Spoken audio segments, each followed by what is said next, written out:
Welcome to Crafting Powerful Narratives, a conversation between authors Afsheen Farhadi and Mohsin Hamid. This event is a collaboration between the Hilltop Scholars Storytellers Collective, the English Department's Narrative Now initiative, and the Hughes Fellowship in Creative Writing. A special welcome today to Provost Mercy. We are so happy you're joining us. I'm Madeline Needler, a first-year Hilltop Scholar, a finance major minoring in art, and I serve as the Vice President of the Hilltop Scholars Storytellers Collective. And we are a storyteller series designed by first-year students for first-year students. Last semester, we brought Pulitzer Prize and National Book Award winner Adam Johnson to campus to talk about the power narrative has to shape our identities and inform how we see the world. Next month, on April 16th, we will welcome Pixar animator and narrator Matthew Lunn. In a world where technology often triumphs, we aim to create a space where authenticity, human connection, and story can intersect. Our programming provides exceptional co-curricular experiences as well as leadership and service opportunities for the Hilltop Scholars Program. All Hilltop Scholars read Mohsin Hamid's The Reluctant Fundamentalist this month. Later this evening, committee member and Hilltop Scholar first year Abbie Sweat will bring our classroom discussions to the stage when she joins our guests to take part in this evening's program. I'd like to take a moment to recognize the Collective's Leadership Committee, along with our co-directors, Dr. Crow and Dr. Norman, and our coordinator, Logan Swafford, for their hard work in putting this event together. Committee, would you please stand?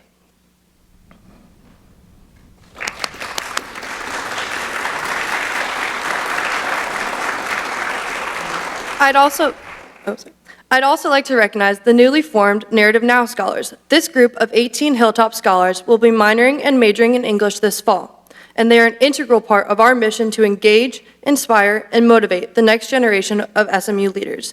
Narrative Now Scholars, would you please stand?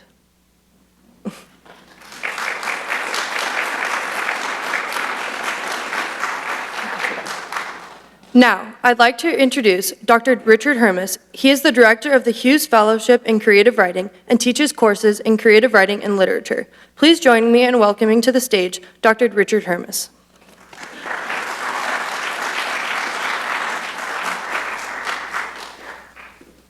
Thank you, Madeline. How's my volume? Can you all hear me? Good. I am Richard Hermes, and it's my pleasure to introduce Mohsin Hamid and Afsheen Farhadi to you this evening. This is a treat tonight, not just because of these two great writers who are about to have a conversation on stage, but also because of all of you who chose to spend your evening with us. I want to start by thanking the first of our three collaborators, the Hilltop Scholars Program, including the newly formed Hilltop Scholars Storytellers Collective, who did so much work to make this event possible. We're looking forward to many more like it in the future. On behalf of the English Department, I also want to welcome our inaugural cohort of Narrative Now Scholars. Many of you are English minors with majors in other diverse subjects like business, engineering, and biological sciences. You are each an example of how the skills we build in our English classrooms, critical thinking, persuasive argument, careful attention, and even what we might call the radical empathy we tap into when we read a great novel. These skills will enhance all of your other pursuits, regardless of where your paths take you. And in fact, as Madeline mentioned, all the Hilltop Scholars who are here tonight have brought your enthusiasm and engagement and preparation. You've all read at least one novel by Mohsin Hamid, and we can feel that good energy in the room, so thank you. Madeline mentioned I direct the English Department's Hughes Fellowships in Creative Writing. Afsheen Farhadi is now an assistant professor at the University of Nevada, Reno, but for him this is a homecoming of sorts, since he was one of those fellows just a year ago. These fellowships bring early career writers to SMU to teach, mentor our students, and crucially to have time to complete a major project. As part of the fellowship, we ask each fellow a really fun question. If you could have a public conversation here on SMU's campus with any writer you admire, who would it be? For Afsheen, his answer to that question was Mohsin Hamid. And I have to sort of brag about Afsheen for a moment here, because I have tremendous respect for him as a writer. In his few years here at SMU, he was astoundingly productive. He rewrote one novel, wrote the entirety of a second one from scratch, and wrote the first half of a collection of personal essays on horror films. That second book became his debut novel, False Prophet, which is forthcoming in July.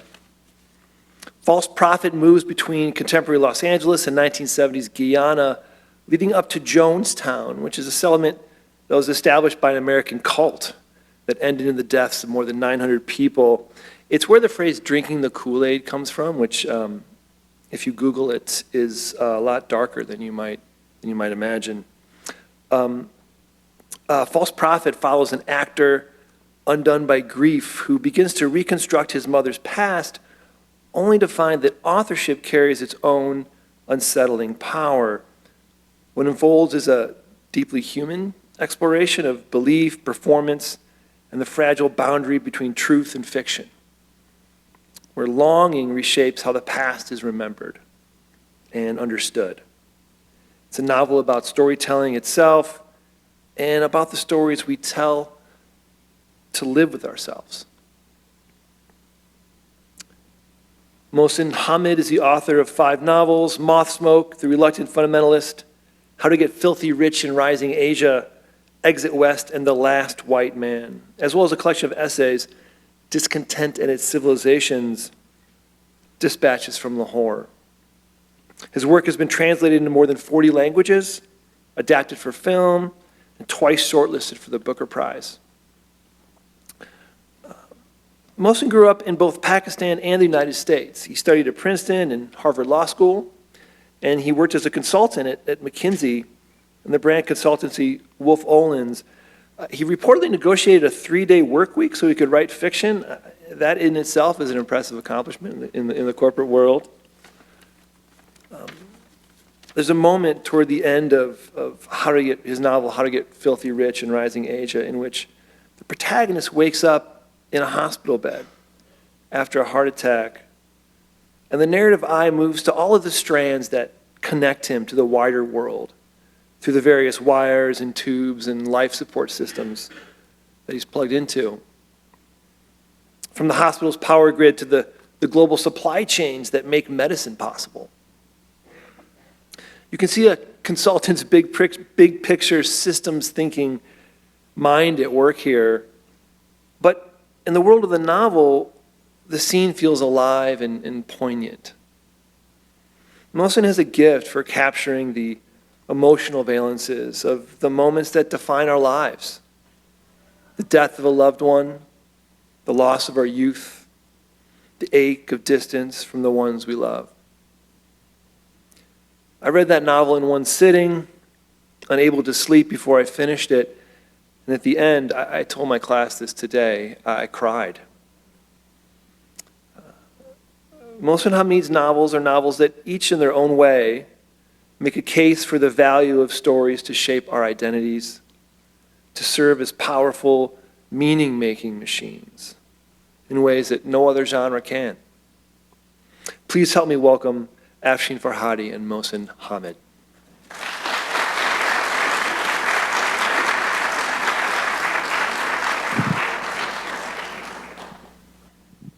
Can you hear me? Okay, all right. It's always a nice moment when you start speaking into a microphone. How's everybody doing? It is, yeah. A little crowd work. It's really good to be back. Thank you so much, Richard, for that introduction. Richard has become a really good friend, and so it's very unsettling to hear him say nice things about me. But thank you for that. Thank you so much to the entire English department. Thank you to the Hilltop Scholars. Thank you to all the students who had a part in putting this event on. Like Richard said, I was at SMU for the past 3 years, but I've been away for the past year.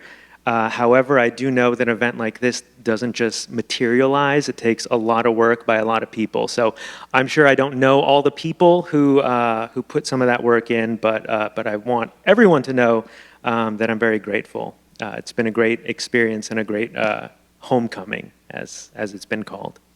Mohsin, also thank you so much for being here. How has your Dallas experience been so far?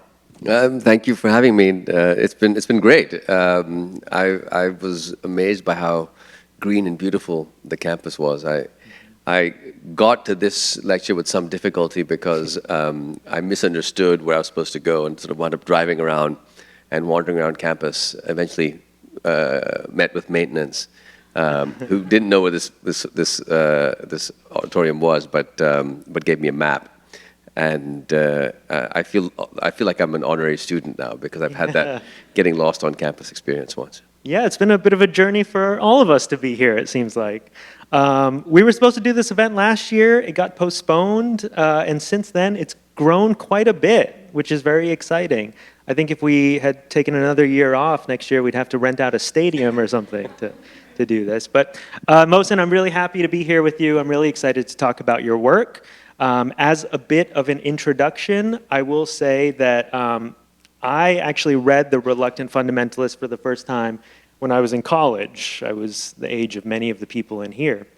It was 7 years, I believe, after 9/11. Being a teacher myself, teaching undergrads, I know that a lot of people in here probably were not born when 9/11 happened.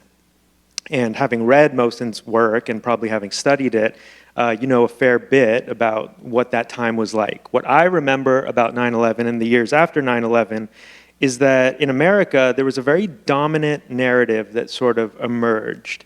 And it was about good and evil, and who is good and who is evil.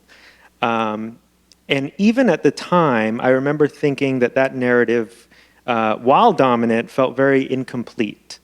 Now, 7 years later, it broke down, I think, popularly across the country. But not so much that when I read Mohsin's novel, I didn't feel like the Reluctant Fundamentalists and Cengiz as a character were very provocative. And it taught me a fair bit about what the novel is capable of. It came to me in very formative years and has stuck with me. The novel, as I see it, is able to take what is simplified and maybe erroneously absolute in popular culture and sort of dig below the surface and show us the nuances and question things that maybe people don't feel comfortable questioning on the news, say. And so I'd like to talk a little bit about that with Mohsin today. But to get started, I was wondering, Mohsin, if you wouldn't mind reading a little bit of The Reluctant Fundamentalist. Most people in here, I think, have read it, but it might be nice just to hear a little bit before we start speaking about it. Sure, okay.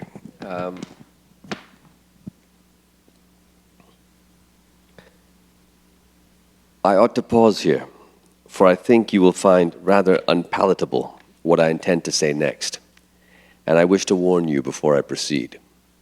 Besides, my throat is parched. The breeze seems to have disappeared entirely, and although night has fallen, it is still rather warm. Would you care for another soft drink? No? You are curious, you say, and desire me to continue? Very well. I will just signal our waiter to bring a bottle for me. There, it is done. And here he comes, making such haste. One would think we were his only customers. Ah, delicious. This is precisely what I required. The following evening was supposed to be our last in Manila. I was in my room, packing my things. I turned on the television and saw what at first I took to be a film. But as I continued to watch, I realized that it was not fiction, but news. I stared as one and then the other of the Twin Towers of New York's World Trade Center collapsed. And then I smiled. Yes, despicable as it may sound, my initial reaction was to be remarkably pleased. Your disgust is evident. Indeed, your large hand has, perhaps without your noticing, clenched into a fist. But please believe me when I tell you that I am no sociopath. I am not indifferent to the suffering of others. When I hear of an acquaintance who has been diagnosed with a serious illness, I feel, almost without fail, a sympathetic pain, a twinge in my kidneys strong enough to elicit a wince. When I'm approached for a donation to charity, I tend to be forthcoming, at least insofar as my modest means will permit.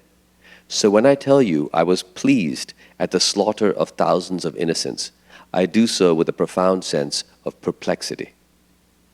But at that moment, my thoughts were not with the victims of the attack. Death on television moves me more when it is fictitious and happens to characters with whom I've built up relationships over multiple episodes. No, I was caught up in the symbolism of it all, the fact that someone had so visibly brought America to her knees. Ah, I see I'm only compounding your displeasure. I understand, of course. It is hateful to hear another person gloat over one's country's misfortune. But surely you cannot be completely innocent of such feelings yourself. Do you feel no joy at the video clips so prevalent these days of American munitions laying waste the structures of your enemies? But you are at war, you say? Yes, you have a point. I was not at war with America. Far from it. I was the product of an American university. I was earning a lucrative American salary. I was infatuated with an American woman. So why did part of me desire to see America harmed? I did not know then. I knew merely that my feelings would be unacceptable to my colleagues, and I undertook to hide them as well as I could. When my team gathered in Jim's room later that evening, I feigned the same shock and anguish I saw on the faces around me. But hearing them speak of their loved ones, my thoughts turned to Erica, and I no longer needed to pretend. I did not yet know, of course, that the dying was confined to the limited geography of what would come to be called Ground Zero. Nor did I yet know that Erica was safely at home when the attacks took place. I was almost relieved to be worried for her and unable to sleep. This allowed me to share in the anxiety of my colleagues and ignore for a time my initial sense of pleasure. We were unable to leave Manila for several days on account of flights being canceled. At the airport, I was escorted by armed guards into a room where I was made to strip down to my boxer shorts. I had, rather embarrassingly, chosen to wear a pink pair patterned with teddy bears, but their revelation had no impact on the severe expressions of my inspectors. And I was, as a consequence, the last person to board our aircraft. My entrance elicited looks of concern from many of my fellow passengers. I flew to New York uncomfortable in my own face. I was aware of being under suspicion. I felt guilty. I tried, therefore, to be as nonchalant as possible. This naturally led to me becoming stiff and self-conscious. Jim, who was sitting next to me, asked on multiple occasions if I was all right. When we arrived, I was separated from my team at immigration. I joined the queue for American citizens. They joined the queue for American citizens. I joined the one for foreigners. The officer who inspected my passport was a solidly built woman with a pistol at her hip and a mastery of English inferior to mine. I attempted to disarm her with a smile. "What is the purpose of your trip to the United States?" she asked me. "I live here," I replied. "That is not what I asked you, sir," she said. "What is the purpose of your trip to the United States?" Our exchange continued in much this fashion for several minutes. In the end, I was dispatched for a secondary inspection in a room where I sat on a metal bench next to a tattooed man in handcuffs. My team did not wait for me. By the time I entered the customs hall, they had already collected their suitcases and left. As a consequence, I rode to Manhattan that evening, very much alone. Thank you so much, Mohsin. So to begin, I want to start with characters. Having read all of your novels, I know there's often an emphasis on characters who have this duality of striking humanity and potential monstrousness. Obviously, we hear this in The Reluctant Fundamentalist, but it's also highlighted in your first novel, Moth Smoke, where the protagonist stands trial for murder, and in various degrees throughout all of your novels.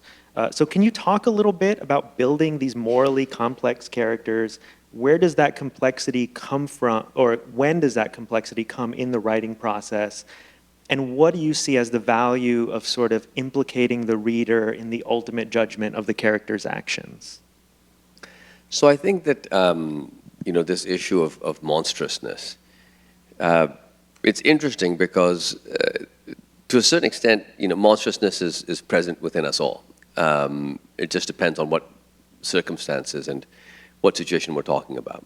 So there might be a wonderful national leader who has in his private life committed atrocities. So there might be someone who is a fantastic artist but completely nasty to their assistant, or somebody like Chinguez who feels this sense of pleasure as the towers fall on 9/11. I think that, within human experience is, within each of us are aspects, I suppose, of this monstrousness. And then it becomes a question of where we go and where life takes us. So, if one is fortunate enough to imagine that one has no feelings of cruelty or no desire to dominate others, or then perhaps these sorts of questions don't arise.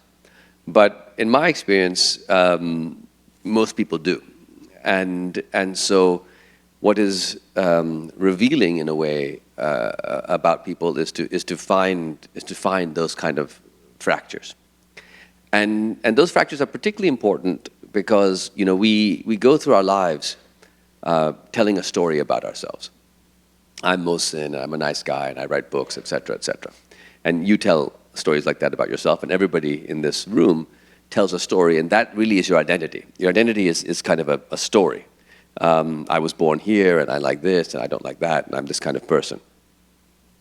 And then every so often you'll do something that you're not proud of, and you'll say, that was stupid, and I wasn't myself.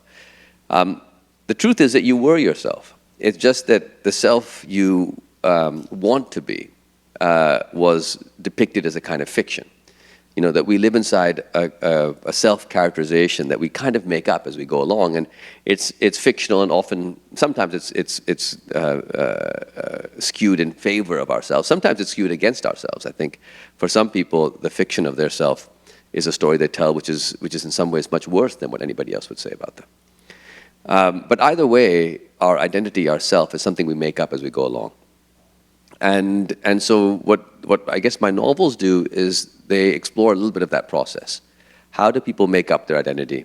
And how do readers make up the identity of characters as they go along as well? And by opening up little fractures in those stories, hopefully we get to understand more deeply who a person actually is, but also how we as readers make up the people that we are interacting with all the time. Yeah, so in service of sort of constructing these narratives in your novels, I feel like you often use recognizable forms or unique structures. So Reluctant Fundamentalist is obviously an address to an unnamed American narrator.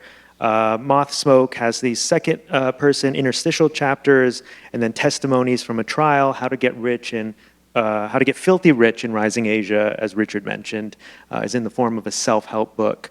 So generally, what is it about these recognizable structures that feel like they're going to work in service of telling these stories, the stories that you want to tell?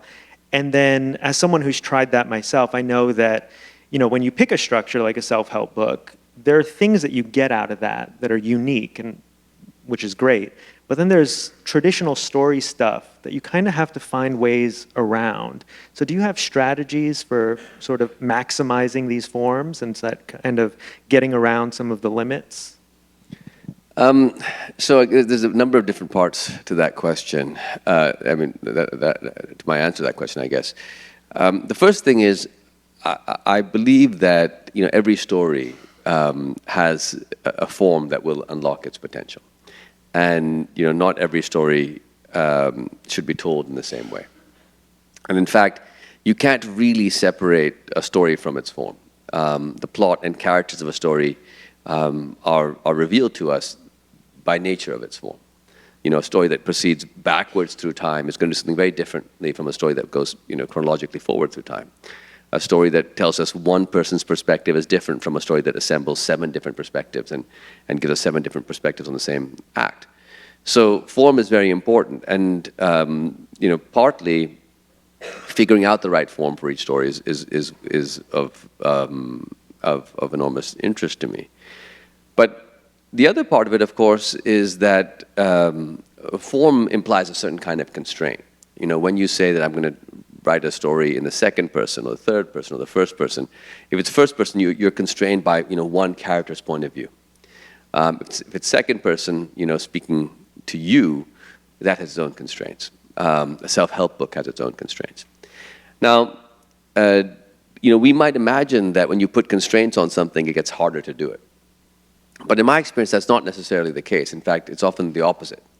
So, the reason why for such a long time poets wrote with very formal constraints on how poetry worked was not just because it was, expected of them and the audience expected to hear a poem in a particular mode, or it served as a sort of simplifying device. These very rigid poetic forms, by providing certain constraints, forced you to become creative.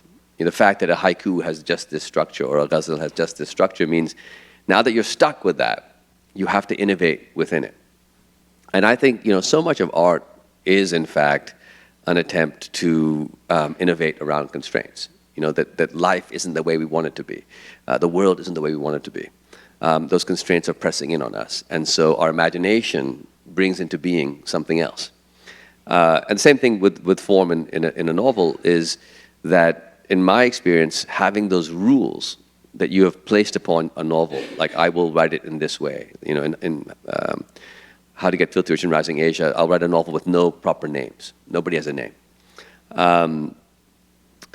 These decisions actually, they begin a process where you, in a sense, start to take evasive action around your decisions. There's a rule I put in place for myself. I have to dodge that rule.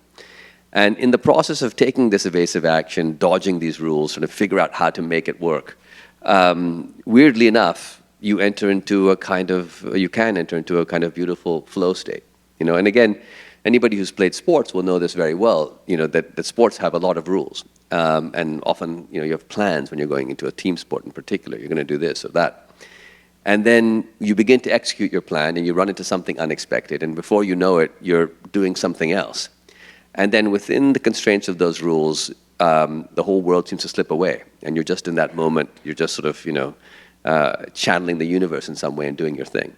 Same thing for musicians.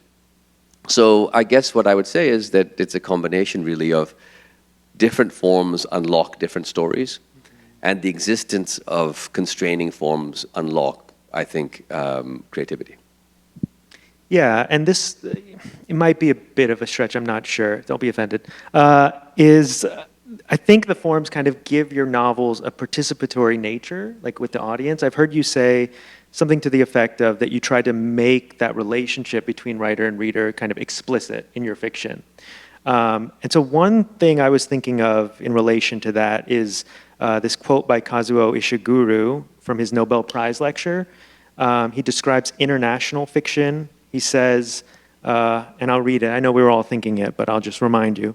He says, in the remains of the day, he was aiming for more, quote, international, outward-looking British literature that didn't claim any centrality or automatic importance for Britain. Writing that was post-colonial in the widest sense, international fiction that could easily cross cultural and linguistic boundaries, even while set in what seemed a peculiarly English world. So, as someone who kind of aspires to that definition of fiction myself, I was wondering if you felt any connection to it in terms of the way you think of audience, and if so, how you seek to cross those linguistic and cultural divides, or of course, if you define your aims and your relationship to your readers in another way. So, Ishiguro is a wonderful writer, and I read Remains of the Day at a very formative, age, and when I was in college, actually. And it's a beautiful, interesting book. I remember giving it to my grandmother in Pakistan. When I was young, she used to read books to my sister and me, and she studied literature as a young woman. And she was very old then, and I gave her this book as a present when I came back from college. And the next time I came back from college and I talked to my grandmother, she said, "What a strange book that was." And I remember thinking, I wonder why she said that. And she passed away before I ever got to have a proper conversation with her about it. But I suspect that because she had read to us so many of the classic British novels, the novels that in some ways Remains of the Day is modeling itself on, right? Or at least the context, a particular British class context that Remains of the Day is also playing with. So she was familiar with, very familiar with, of course, so much English fiction. The fact that you found it to be a strange book, to me, has always, I guess, caused me to think that Ishiguro succeeded with that book. That she didn't just read this book and say, oh, this is a 19th century English novel. She read this book and said, that was weird. You know, that was very strange. What was going on there? And so you know, when you speak of Ishiguro in that book, I think of that of my grandmother's reading, because I would think of my grandmother in that context, in a sense, as a traditional reader of the English novel, even though, of course, she'd never lived in England and lived in Pakistan. Her education and how she was taught fiction and what she grew up reading was that. I, of course, was not that. I didn't grow up, you know, in the same way. I had a very different background. I read the book very differently. And, you know, when you speak of, I guess, of a kind of international literature, it's a very big idea with lots of different facets. But for me, one thing which there are aspects of it, of what Ishiguro is saying, that I very much agree with, and aspects which I don't disagree with, but perhaps pursue differently. One thing which I agree with is this notion that you remove from centrality a particular stance on how we are perceiving the world. And so that's what I think my grandmother found puzzling about Remains of the Day, which is, you know, it was sort of from the butler's point of view, but yet the butler is not entirely reliable. And then there was this, you know, lord who was also maybe kind of a, you know, Nazi. And it dispensed with the comfortable suppositions that you're supposed to have when you write an English novel set in that setting. And similarly, I think, you know, so much of literature, particularly, you know, 20th century, 21st century, well, not 21st, 20th century, 19th century Western literature, had this sort of notion that this was, you know, this was universal. But of course, it was very particular. You could write a novel about Paris or London, it was a novel about the human condition. If you're a novel about Lahore or Tehran, it was, of course, an exotic novel about life in Southwest Asia. So I think what Ishiguro is getting at here is that it is okay to hunt for the human condition in these places. Then what one doesn't have to afford a kind of stance that a novel about this place is one thing or the other. Now, when it comes to, I guess, in a different way, you know, thoughts about translation and translatability. I remember Ishiguro talking about how he imagined sometimes writing in such a way that the translation of it would be easier. He deployed English in such a way that it could be translated. Now, there I have to say that's not something which I have done or even would necessarily know how to do. Ishiguro is a very unusual writer because he was of Japanese origin, came to the UK very, very young. Grew up in America, grew up in the UK. So he had this fragmentary initial Japanese life, and then this British life at a time when there were very, very few, you know, East Asians in Britain. And he grapples with this in his fiction. And, you know, for me, what's kind of funny is I also came to California when I was very young. And if I had not gone back to Pakistan at the age of 9, I might have, in an American sense, been a kind of Ishiguro figure who was connected from childhood to this other place, but had grown up in a different place. Of course, America was different than Britain, and there are many, perhaps more Pakistanis in America than there were, you know, Japanese in Britain at the time. But I did go back, and then I came back here again, and so I suppose in my own life, I have been cutting across these geographies in such a way that I've come to see the world as being international. Like I actually see these boundaries as you know, quite artificial. Whereas Ishiguro has remained inside the context of the United Kingdom. And so I think when he speaks of international writing, he speaks of international writing as someone who, at least in his life, has lived mainly in Britain. Which is, I guess, a long way of saying that I like the project of decentering literature from any one perspective. but each writer who likes that project will come about it in a different way. And I think my way of going about it is somewhat different from Ishiguro's way.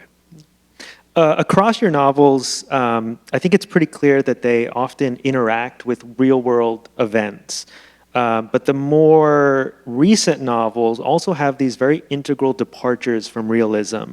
For example, in A Story of Displacement, magical doors transport people from one country to another. In Exit West, in The Last White Man, white people start transforming into people of color, which has telling effects on the community. So I'm curious what has been drawing you recently to these flights from realism, magical realism, and what you think they accomplished that maybe you couldn't have done had you stuck to a more recognizable realism. So, each of my books is not entirely real. I mean, I guess they look like realism for the most part, but they're not quite.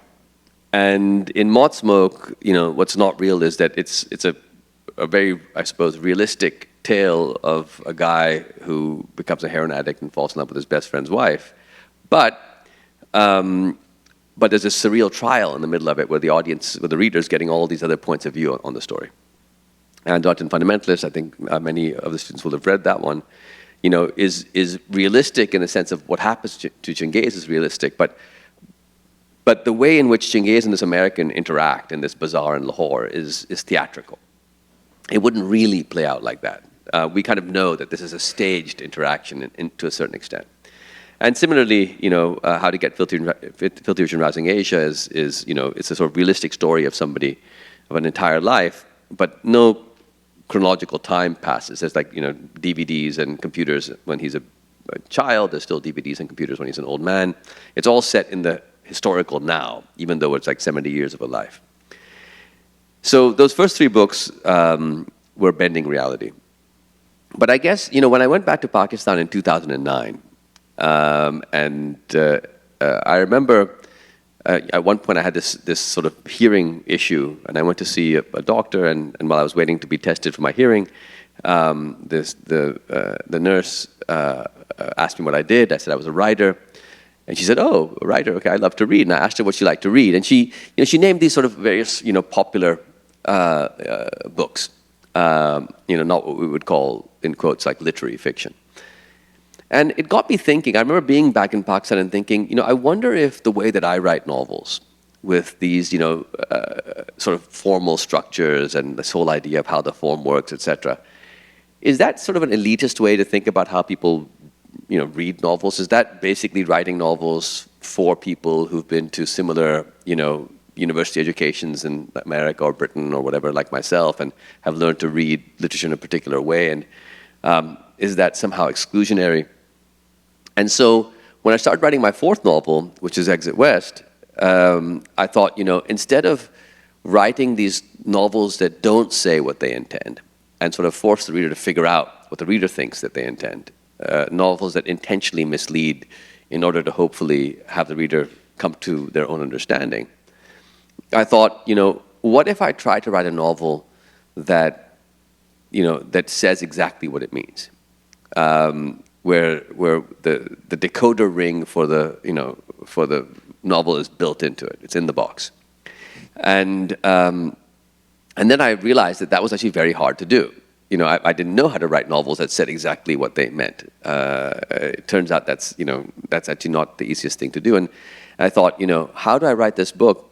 I looked for examples in my mind, and I began to think of sort of children's literature, of books when I was a kid, where the books seemed to be saying what it meant, and it felt like it was on the side of the reader. It wasn't trying to trick the reader or wrong foot the reader. It was on the side of the reader, and it was also on the side of the characters. Like it was sort of cheering for these characters. And so I began to write Exit West in this mode. But again, even though I wasn't going to break with, I guess, reality in the formal structure of the book, I knew that the book was going to be a book that compressed migration into massive migration into a very small period of time, and these sort of magical doors opening up that let the characters move was the way I did that, and something similar in The Last White Man. And my take on all of this is, I think that at some fundamental level, what we call reality isn't actually real.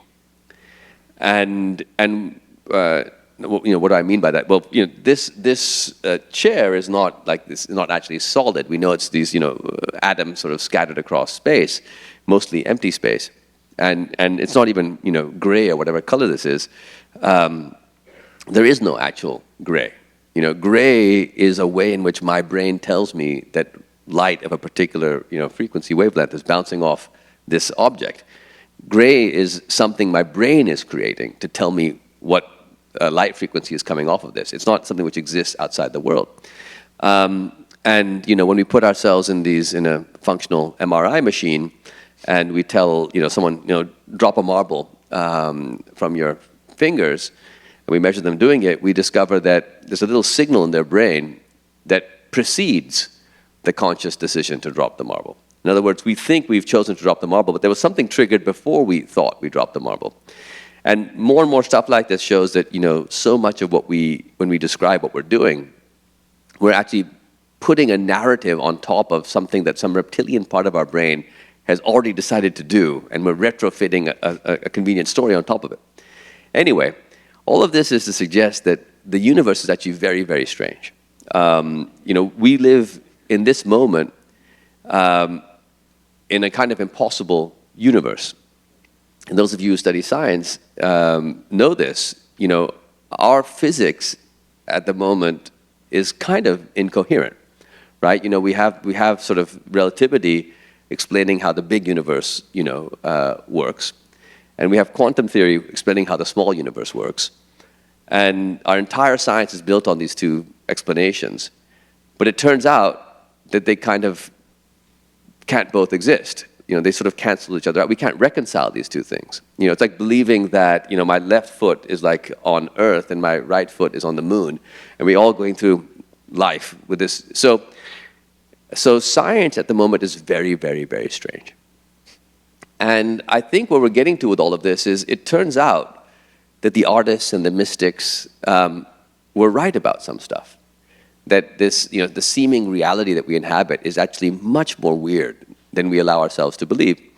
And so when we write novels or read novels and we go into the storytelling space, what we're doing is we are letting ourselves let go of reality and embrace this kind of fictional domain. And we like doing it because it turns out that reality is a constraint. We don't even necessarily fully believe in it. It's something that we pretend to believe in. So I guess for my books, I like to write books that feel like reality but have a small crack in them because I think reality does have big cracks in it. And in fact, it gets us closer to what the truth is, to crack reality a little bit. Yeah. Well, we're talking around a little bit Exit West, so maybe this is a good time to read a section from it. I think everyone is getting a copy of Exit West. Most people are getting a copy, so no spoilers. Okay. They will storm the stage. All right. One's relationship to windows now changed in the city. A window was the border through which death was possibly most likely to come. Windows could not stop even the most flagging round of ammunition. Any spot indoors with a view of the outside was a spot potentially in the crossfire. Moreover, the pane of a window could itself become shrapnel so easily, shattered by a nearby blast, and everyone had heard of someone or other who had bled out after being lacerated by shards of flying glass. Many windows were broken already, and the prudent thing would have been to remove those that remained. But it was winter, and the nights were cold, and without gas and electricity, both of which were increasingly in short supply, windows served to take some of the edge off the chill, and so people left them in place. Said and his family rearranged their furniture instead. They placed bookshelves full of books flush against the windows in their bedrooms, blocking the glass from sight, but allowing light to creep in around the edges. And they leaned Said's bed over the tall windows in their sitting room, mattress and all, upright at an angle, so that the bed's feet rested on the lintel. Said slept on three rugs layered on the floor, which he told his parents suited his back. Nadia taped the inside of her windows with beige packing tape, the sort normally used to seal cardboard boxes, and hammered heavy-duty rubbish bags into place over them, pounding nails into the window frames. When she had had enough electricity to charge her backup battery, she would lounge around and listen to her records in the light of a single bare bulb. The harsh sounds of the fighting muffled somewhat by her music, and she would then glance at her windows and think that they looked a bit like amorphous black works of contemporary art. The effect doors had on people altered as well. Rumors had begun to circulate of doors that could take you elsewhere, often to places far away, well removed from this death trap of a country. Some people claimed to know people who had been through such doors. A normal door, they said, could become a special door, and it could happen without warning, to any door at all. Most people thought these rumors to be nonsense, the superstitions of the feeble-minded, but most people began to gaze at their own doors a little differently, nonetheless. Nadia and Said, too, discussed these rumors and dismissed them. But every morning when she woke, Nadia looked over at her front door and at the doors to her bathroom, her closet, her terrace. Every morning in his room, Said did much the same. All their doors remained simple doors, on-off switches in the flow between two adjacent places, binarily either open or closed. But each of their doors, regarded thus with a twinge of irrational possibility, became partially animate as well, an object with a subtle power to mock the desires of those who desired to go far away, whispering silently from its doorframe that such dreams were the dreams of fools. Thank you. So I have two more questions before we invite Abbie onto the stage. The first one is about race and culture, which is often at the forefront of conflict in your novels. I've heard you call race imaginary, which largely rings true for me. But you and your work also account for the fact that this imaginary thing actually has real power to shape one's experiences of the world and the way one interprets the world. So given this paradox, I wonder if you can talk about the challenges of writing about race. Yeah, race is interesting because, of course, it's so central in contemporary life, particularly in the United States, but in many other places as well. And it's different in different places. If you go back and read Herodotus, for example, a couple thousand years ago, writing in Greece, Herodotus talks about all these different people, and they do all these different weird things. But he doesn't talk about race. It's not like the Egyptians are one race and the Scythians are some other race. They're just different people with different customs, maybe different appearance. But when you read Herodotus, it's very clear that the ancient Greeks are not operating from a race perspective. There's tribes, there's different peoples, there's different traditions, there's different ways of being.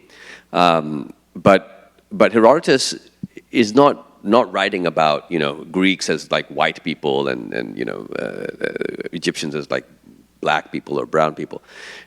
It's not part of his frame. And in fact, if you go looking through literature, you don't really come across it. And the reason is because I think it didn't really exist. So what happens in human history is that we didn't really need race.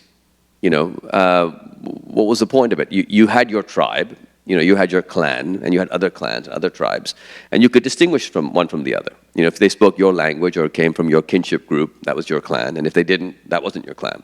And then it mattered more whether your clan had good relationships with that other clan or not. It didn't matter what race they were. So we didn't have much use for it.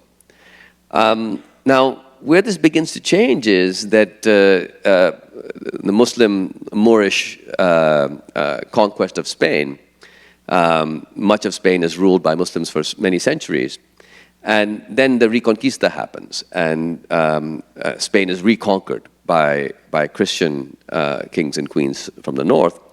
And when the Reconquista is complete, and Spain has now been reconquered by Christians, there was a question, which is, what about all these like Muslims and Jews?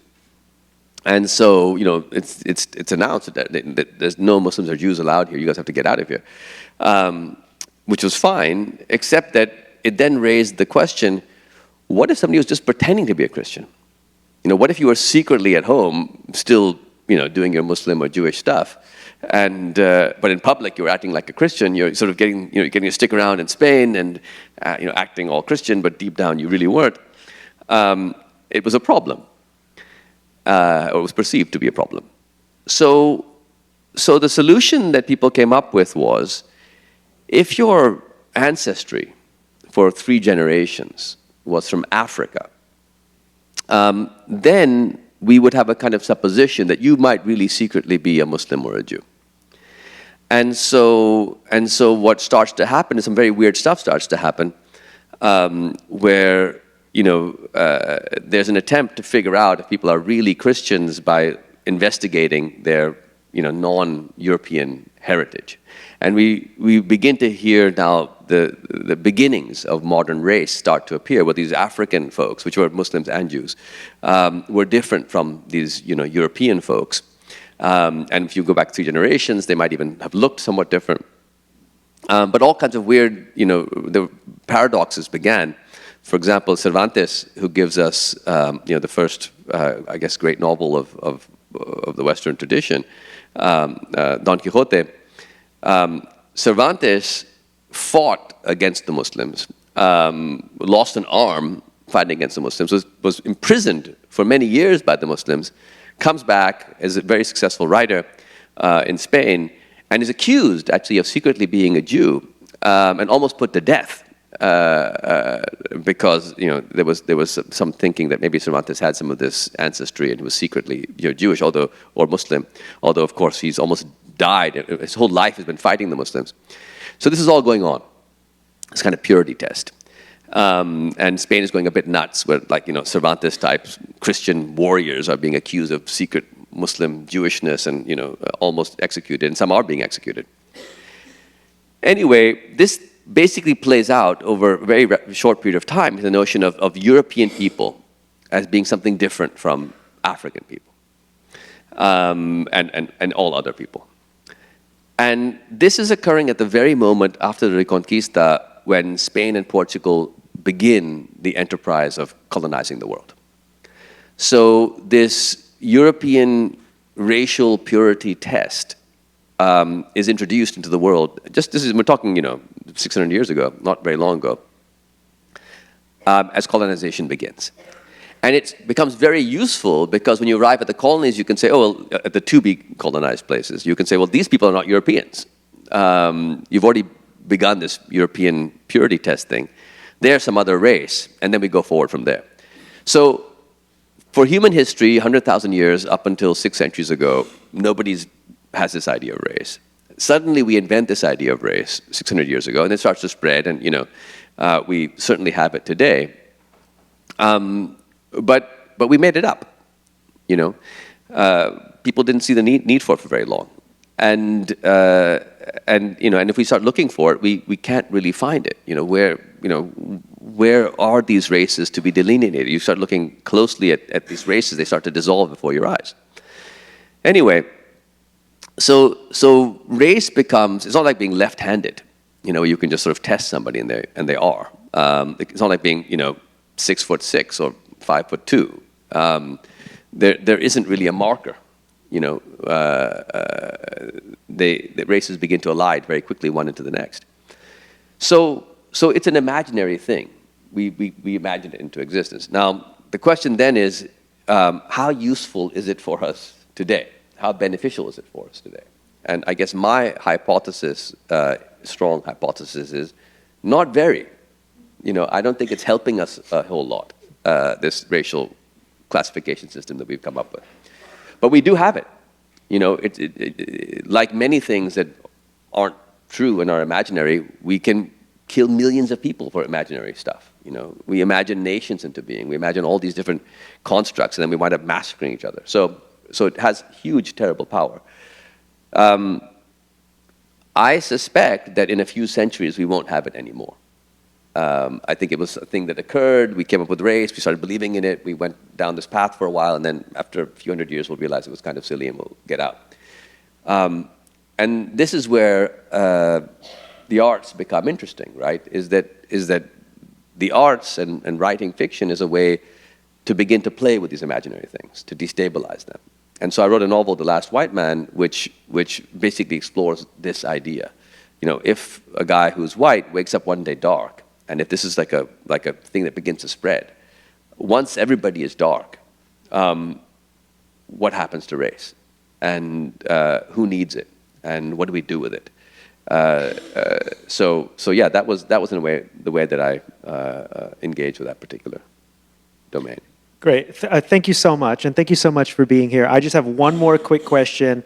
I don't know if this is your experience, but for me, when a bunch of writers get together, their favorite topic, and I think it's really instructive for everyone in here, is failure. And what do you do with all the failure that you experience as a writer? Mohsin, you've talked about the idea of revision, or your practice of revision as you'll write a draft of a novel, and if it's not working, you'll get rid of the whole draft and start from scratch, which, if people don't know, I think is pretty rare. It's usually that we would write a draft of something that would be kind of the stone, and then you would kind of shape it as the revision process goes along. So I imagine that kind of practice leads to a very particular relationship to failure. So can you talk a little bit about your relationship to failure and how it's developed? Well, I've gotten more efficient as I've gotten older. So when I started out, I'd write a draft, I'd throw it away, write the next draft, throw it away. And it's like you said, like the first 2-3 drafts were each like a blank Microsoft Word document. But I would know the story and know the characters much more from each draft. Thank goodness I don't quite do that anymore. I usually just part of a draft is enough for me to realize it's failed, and I can move on and try it again. But as far as failure is concerned, for anybody out here who's thinking of being a writer, whether it be of books or films or songs or whatever, when we start writing something, we're also getting to know it. We're getting to know who are these characters, what are these stories, what are their backstories, what am I trying to do here? And all of that work that we put in is something that will free us up to write the story the way it's meant to be written, in its best way. But you have to put that effort in, I guess, to get to know your characters and get to know your story before you can write it. And then somehow, I think, once you've tried it a few times, you sort of know what you're doing, and then almost miraculously, you're able to do it. You do it your way. Every so often, something small that you write, like a song or a poem, might come out almost fully formed. It's very unusual that like a 300-page book comes out fully formed. Although it can happen. Conrad wrote Heart of Darkness in a few weeks, but it's unusual. And I like to tell the story of the Hitchhiker's Guide to the Galaxy, where Douglas Adams tells us that the secret to flying is throwing yourself at the ground and missing. And I think as a writer, the approach is you throw yourself at the ground and hit repeatedly. Like each draft is throwing yourself at the ground. You sort of smack into it.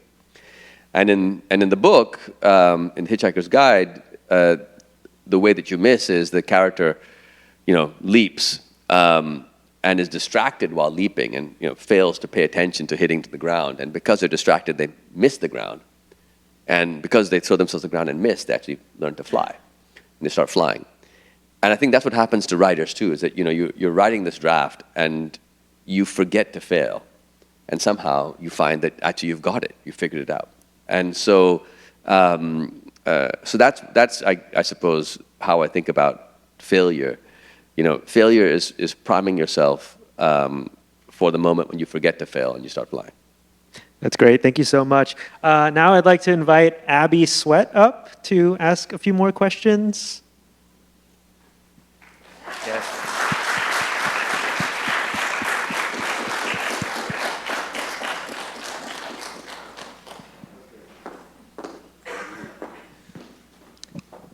Hey, Abbie. Hello. It's such an honor to be up here with you guys and get to talk a little bit about the Reluctant Fundamentalist and some of the discussions we were having in our classes about the book. So to open this semester, HSP, the writing course, is investigating American culture. And the unit that we read the Reluctant Fundamentalist in was specifically about American identity, and we read your book alongside texts from W.E.B. Du Bois, The Souls of Black Folk, Yazerska's The Fat of the Land, and Spike Lee's film Do the Right Thing. And the prompt for our essay for this unit was to make an argument about some aspect of American identity. In what ways does your work explore conflicts and ambiguity within identity? Cengiz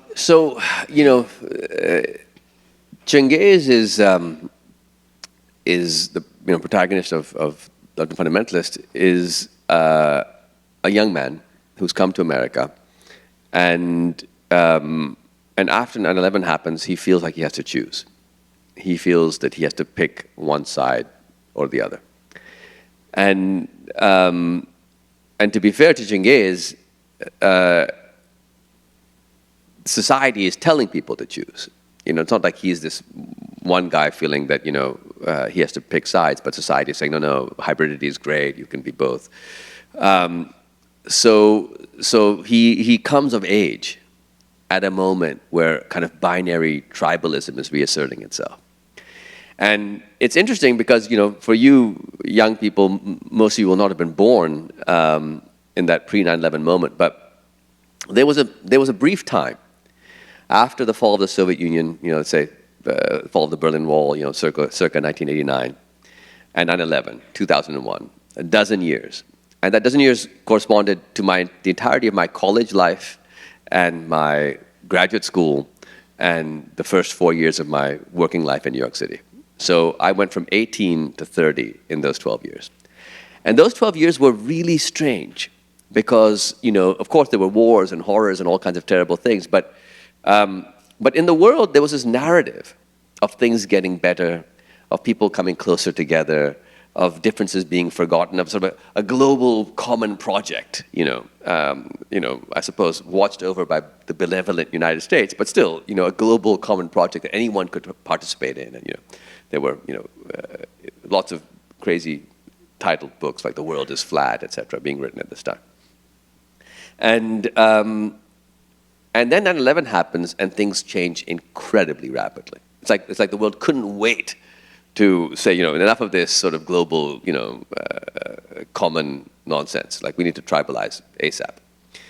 And that tribalization impulse that begins in 2001 is still with us today, right? That notion has sort of spread across the world. And so in the novel, Cengiz is very much a product of that moment. He doesn't feel that he can sort of say, look, well, part of me is Western and part of me is Pakistani, and I don't really want to choose. I mean, I'm nothing like either of these idiots. He feels that he has to somehow belong to a tribe. And so the book is a question about, raises the question about identity where, in a sense, the American mythos of, this melting pot and this sort of magnet for immigrants. What if the reverse happens? What if the blender starts to, unblend, re-chunkify what's inside it? What happens if, a magnet changes polarity, starts pushing stuff away instead of pulling stuff towards it? And that is the identity context of that character in that book. But also, to a certain extent, I think it is becoming the dominant identity context all over the world. When I was growing up, I used to go and play soccer in India with my high school team, and the kind of we would go to India and think, oh, it's so cool, like there's Hindus and Muslims, everybody's living together, and it's like this secular country. And now, of course, India is in the grips of a sort of BJP-directed chauvinism. Pakistan went through that in the 80s, a similarly horrific period. Turkey, China, Russia, you name it. Argentina, Brazil.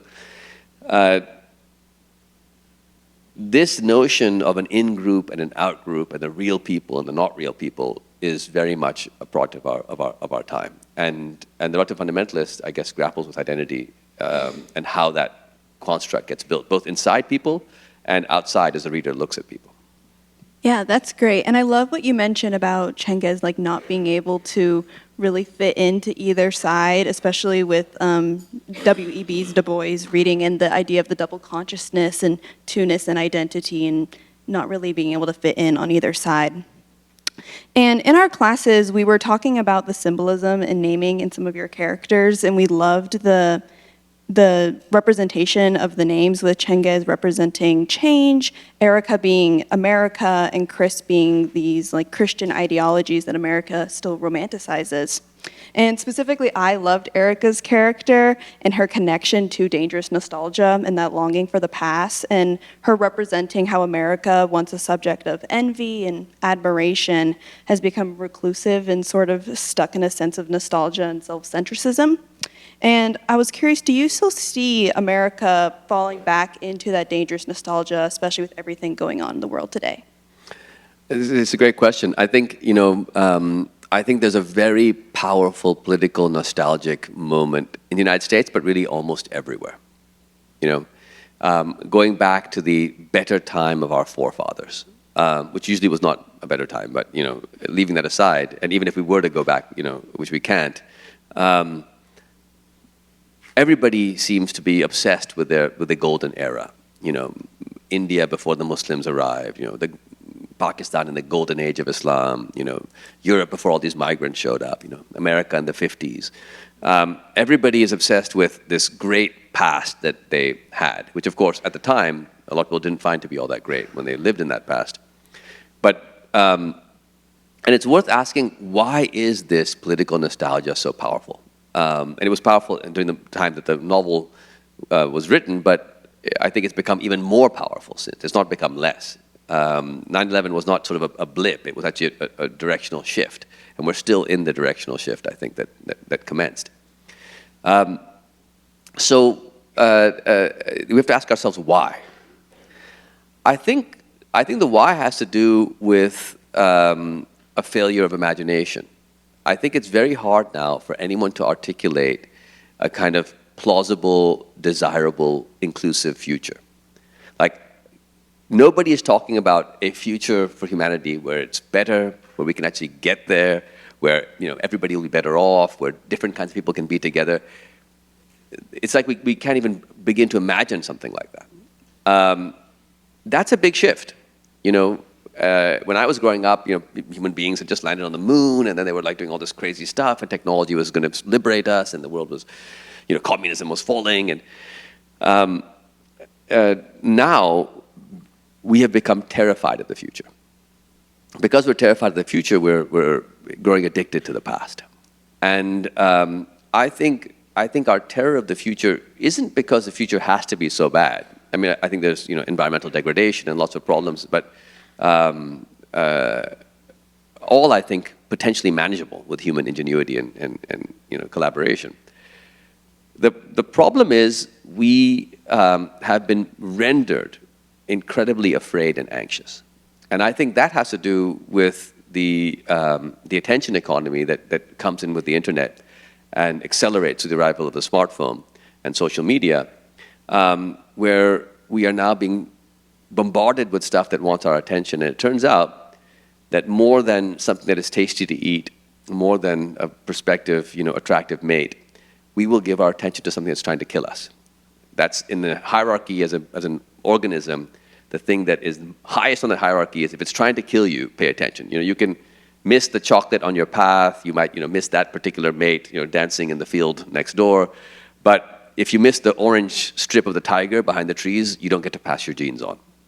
So therefore, we have genetically optimized to not miss that. Now, what happens if somebody is flashing a tiger, in the trees at us every 30 seconds on our phone? What happens is we wind up with a completely out of whack sense of threat and anxiety. We probably, are living in a moment where the disproportion between the physical risks we face and our sense of dread about, horrible things is so out of context. I mean, of course, if you're living in a war zone or a place where famine is happening, of course you'll feel these things. But for the 99% of us that are not living in a war zone right now, we still feel like this.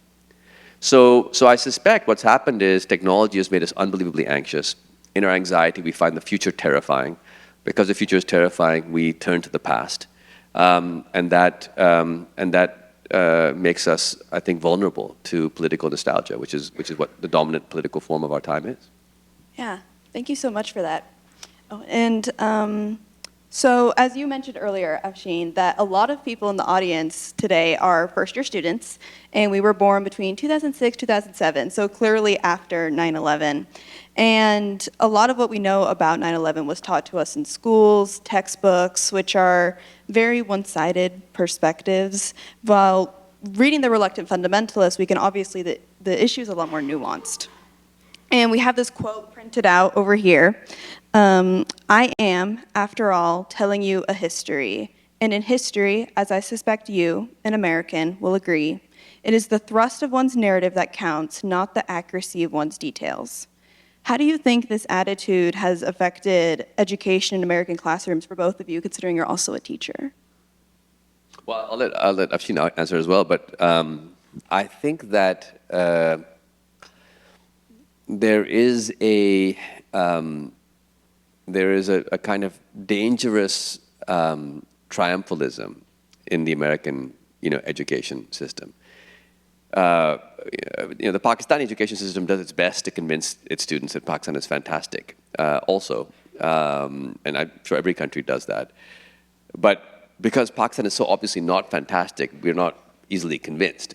People are deeply cynical about the state and about how things work. They may be patriotic, they may love their country, but no one's buying the sort of, our system is perfect or whatever. I think in the United States, what's happening is something which is very dangerous, that I think America faces some really serious challenges. And because America has been such a successful country, it is difficult to perceive, how dangerous those challenges are. And I'll let Afsheen talk, but last thing I'll say is I remember going to the law school in the States. I went to Harvard Law, and I remember people talking about the Constitution as this like almost religious document, the sacred nobody would ever break that. I said, you guys must be kidding me. This is just a text, right? Anybody can break or bend this thing. Like, why do you have this belief that no one will ever? It's absolutely absurd. And of course, it turns out that it is very bendable and breakable, has always been, and certainly is now. So I think that is somewhat dangerous. But on the positive side, I think that the younger generation of Americans aren't so easily convinced by this narrative.